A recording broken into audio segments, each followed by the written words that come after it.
CMA et je suis contrôleur à l'administration portuaire du Saguenay.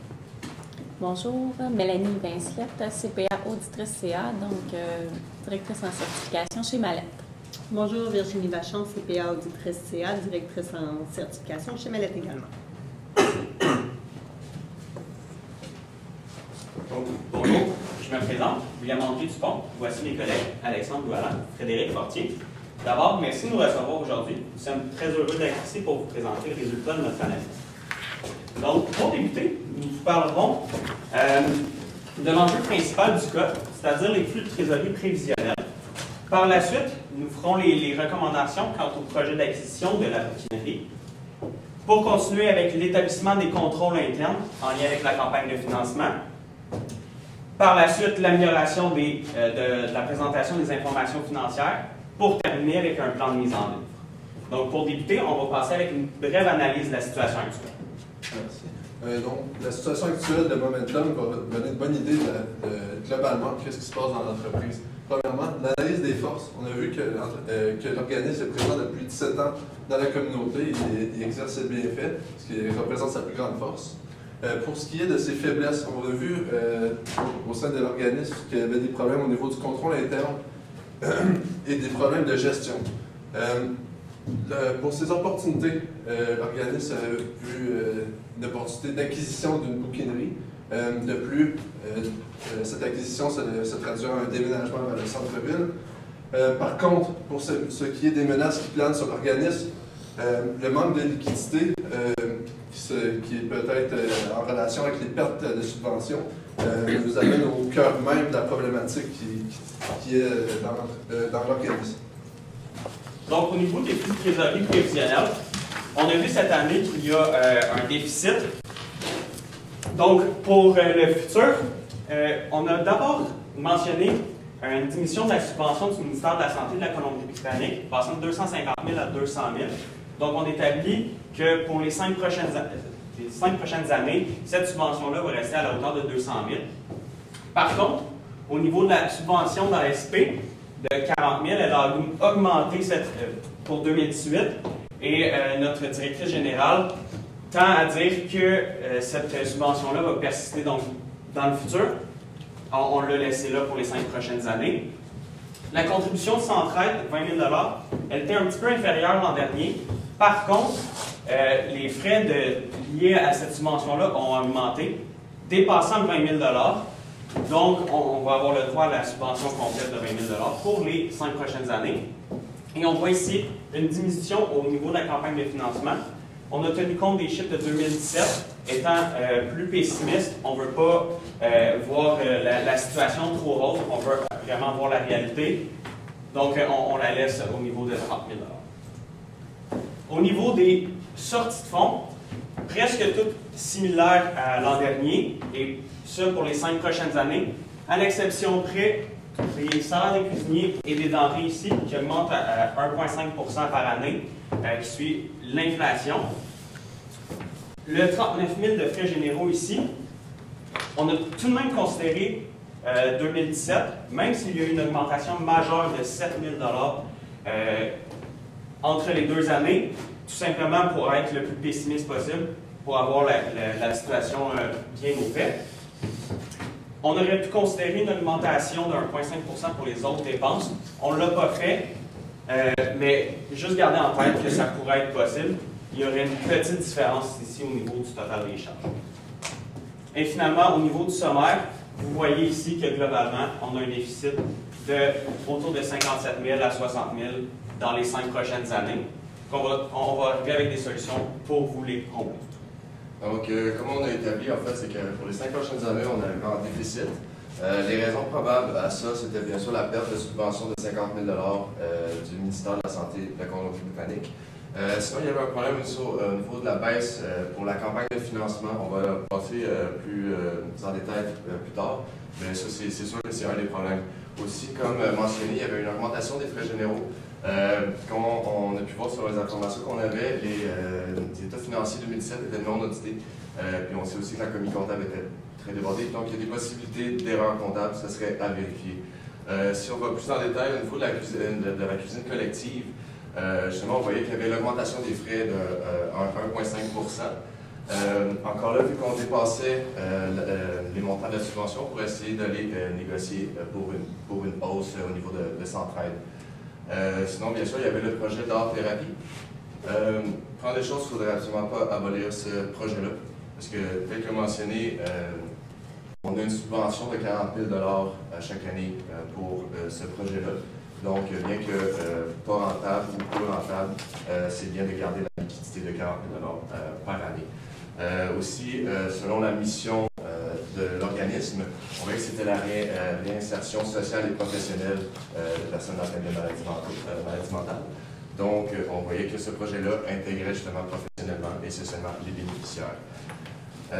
C'est sûr que là, il y avait d'autres possibilités aussi pour pallier au déficit, ce qui nous amène au projet d'acquisition. Donc, au niveau quantitatif du projet d'acquisition, globalement, projet rentable. Donc, comme on peut voir ici, coûte 205 000 comme indiqué, où on récupère un 160 000 de notre vente. À ça, on élimine le 20 000 pour rembourser la dette actuelle liée à cet immeuble-là. Des frais de déménagement qui ne seront pas récurrents, qui vont être seulement la première année. Les revenus nets et ce qu'on perd de capitaux, dans le fond. Donc, le revenu de location, 2400, on n'aura plus l'immeuble, donc on n'aura plus les revenus. Et finalement, on devra rembourser le 65 000 d'emprunt pour combler le 205 000 nécessaire pour financer. Donc, on va le rembourser sur 10 ans. Ce qui nous donne la première année un excédent de 1 400 $, et pour les années suivantes, un excédent de 4 400 $. Donc, cet excédent-là va nous permettre, en partie, de combler le déficit actuel. Pas totalement, bien sûr, mais en partie. Donc, comme vous pouvez voir ici, on vous recommande d'y aller avec le projet d'acquisition. Tout simplement parce qu'on retient un excédent de ce projet-là, mais aussi parce qu'on va avoir des avantages considérables pour l'organisme. Donc, j'amène votre attention vers la meilleure visibilité. On déplace le siège de l'organisme vers le centre-ville. Donc, avec ça, on a une meilleure visibilité. On va avoir une meilleure facilité à toucher notre clientèle, mais aussi on va avoir une plus grande visibilité vis-à-vis des organismes subventionnaires. Donc, on va possiblement pouvoir aller chercher des subventions supplémentaires, donc de l'argent supplémentaire qui va pouvoir, dans le futur, combler nos déficits tels qu'on a vu auparavant. Donc, comme on avait dit, en fait, au niveau des campagnes de financement, on avait un certain problème, puis c'était la première raison, en fait, des doutes du conseil d'administration. Si on allait point par point, les porte-clés, en fait, les raisons en fait, des écarts, c'était qu'il y avait eu une augmentation des prix de vente. Ça, en fait, ce que ça pourrait traduire, c'est qu'une augmentation du prix de vente pourrait amener une baisse de la demande. Donc, premièrement, ça pourrait être une des raisons. Au niveau des bracelets, oui, il y a eu une diminution du prix de vente.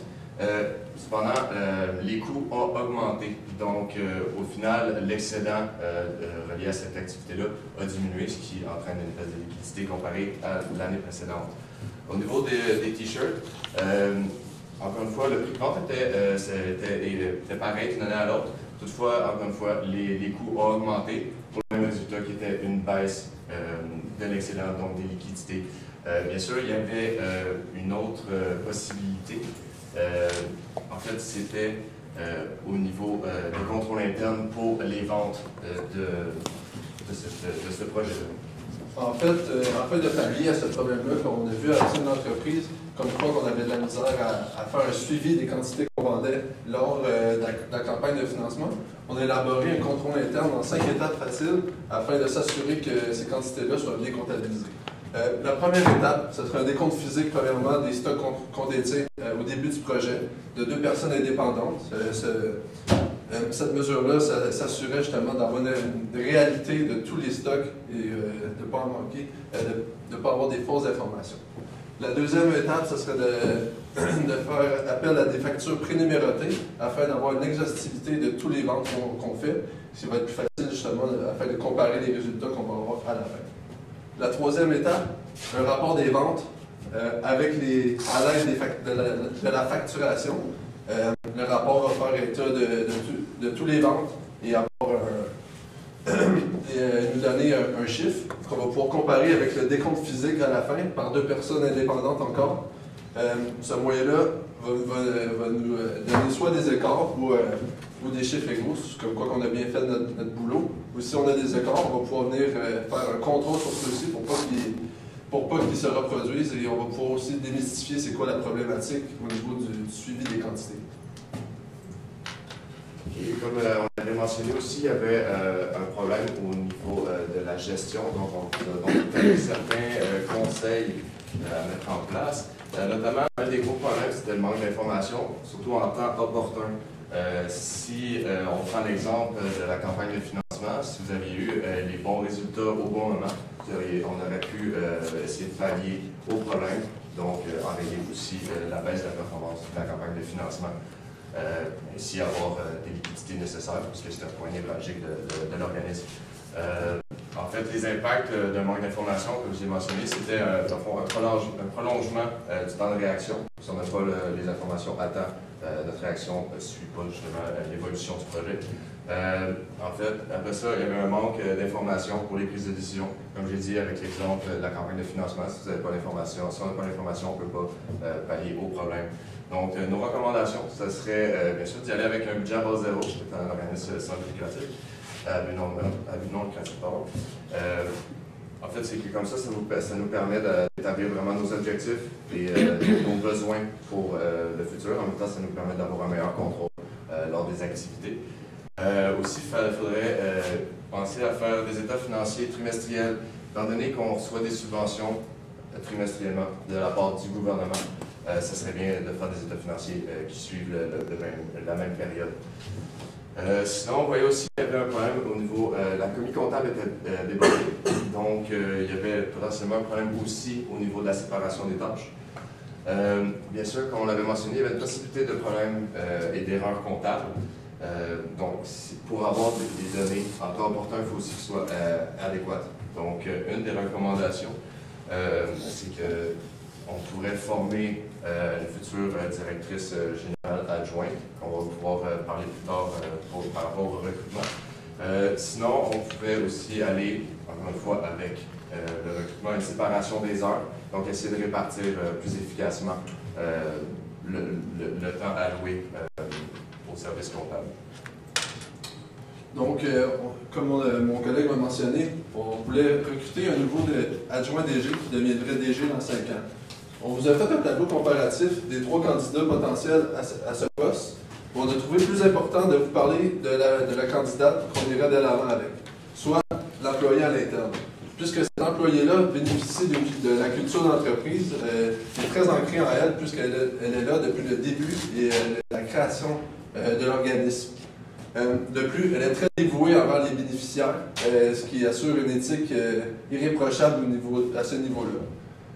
De plus, elle jouit d'une très bonne réputation auprès de ces bénéficiaires-là, ce qui assurait un bon leadership au sein de l'organisme, comme éventualité de devenir directeur général au sein de l'organisme.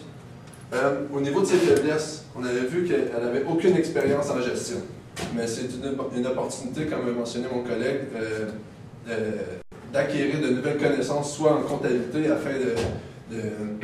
afin de faciliter la tâche de la commis comptable et de devenir directrice générale, ça prend des connaissances en gestion.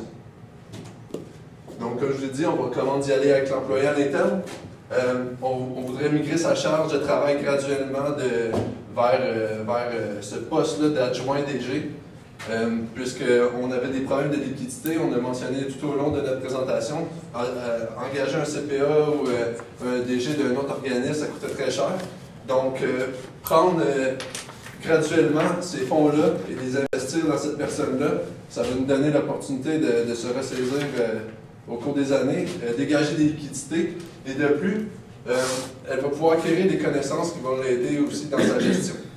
Ce qui vient combler les exigences soit d'être futur DG dans 5 ans et exercer le leadership dans l'organisme et faire quelques tâches comptables qui viendraient aider la commis comptable.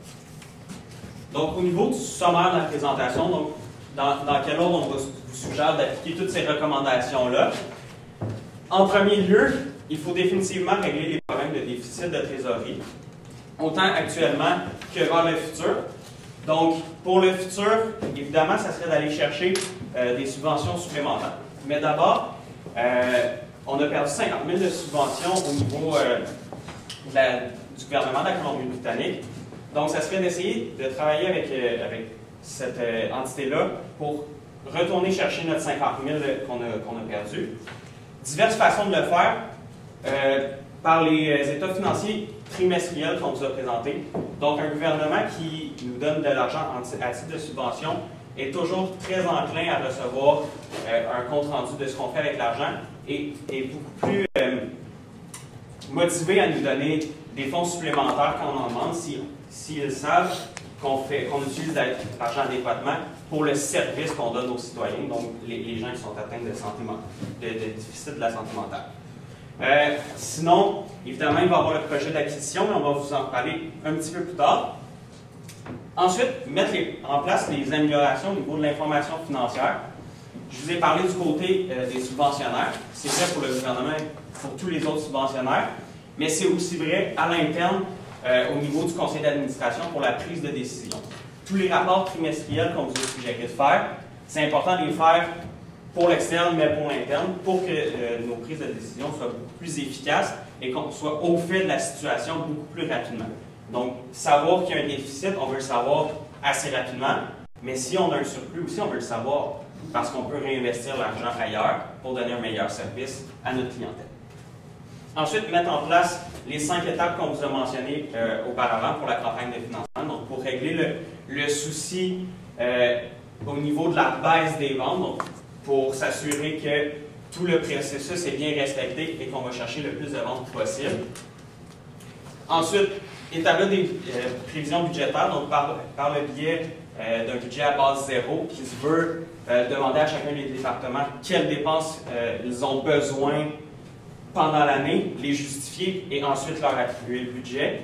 Mais avec un budget comme ça, il est possible pendant l'année de faire un suivi des écarts, donc entre le réel et ce qu'on a prévu. Et à ce moment-là, on va pouvoir se réajuster et s'assurer qu'on n'a pas de déficit à la fin de l'année.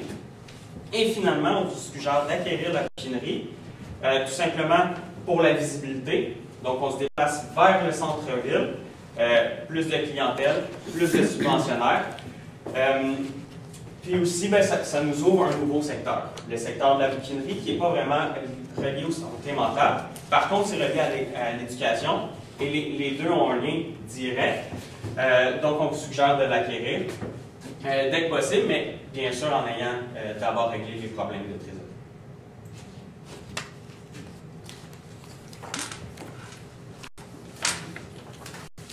Est-ce qu'on peut y aller avec les questions? Dans le fond, nous, la commission comptable nous avait suggéré de cesser la confection et la vente de sacs réutilisables. De votre côté, est-ce que vous avez regardé un peu cette avenue-là, puis qu'est-ce qu'on devrait faire là, avec les sacs? Oui, bien, en fait, on l'a énoncé rapidement. On vous suggère de conserver ce projet-là. Les sacs sont reliés au projet d'art thérapeutique, où on a une subvention de 40 000 par l'année. Donc, si on cesse les activités de ce projet-là, il y a des fortes chances que la subvention ne soit plus, vienne plus de ASP. Donc, on vous suggère de continuer. Par contre, le projet est tout de même rentable en soi. On est environ à 8 700 $ de vente versus 8 400 $ de charge. Très peu rentable, mais rentable quand même. Donc, on vous suggère de continuer avec ce projet-là. Au niveau de la campagne de financement, est-ce qu'il y a des produits qui sont plus payants pour nous autres que d'autres? Est-ce qu'on devrait concentrer nos efforts sur des articles en particulier? C'est sûr qu'en fait, je me souviens, le t-shirt, en fait, d'une année à l'autre, ça avait passé pour les coûts, ça avait passé de 9 $ à 11,50 $. On voyait qu'il y avait quand même une grosse différence au niveau des coûts des matières. C'est sûr que là, on pourrait aller négocier au niveau des fournisseurs. C'est sûr qu'il faudrait aller vers les produits qui ont une plus grosse marge sur couvert. De mémoire, je dirais avec pas les t-shirts, les porte-clés, il y avait les bracelets. Les bracelets, exactement. Excuse-moi. Donc à ce niveau-là, j'irai avec ça pour voir la différence aussi. Ensuite, pour l'acquisition de la bouquinerie, Est-ce que vous avez regardé dans combien d'années ça va être rentable, ces activités-là? Absolument. On vous a présenté le flux de trésorerie rapidement. Donc, évidemment, quand on tient compte de l'entrée d'argent liée à la subvention et de l'entrée d'argent liée à la vente d'immeubles, c'est rentable dès la première année. Donc, on dégage des trésoreries d'environ 1 400 la première année et 4 400 les 4 années qui suivent. Et ça va de même pour les années par la suite. Parce que dans le fond, on se demande s'il n'y aura pas un coût de financement relié à ça. Là. Oui, bien sûr. Dans le fond, on finance 85 000 de mémoire, non, 65 000 de mémoire par la banque, avec 6 d'intérêt qui nous coûte 6 800 par année. Mais ce 6 800 $-là est couvert par les revenus qu'on va faire par la banque. Parfait. Merci. Je n'ai pas de questions supplémentaires, ils les ont toutes déjà enlevées. Merci, messieurs. Merci.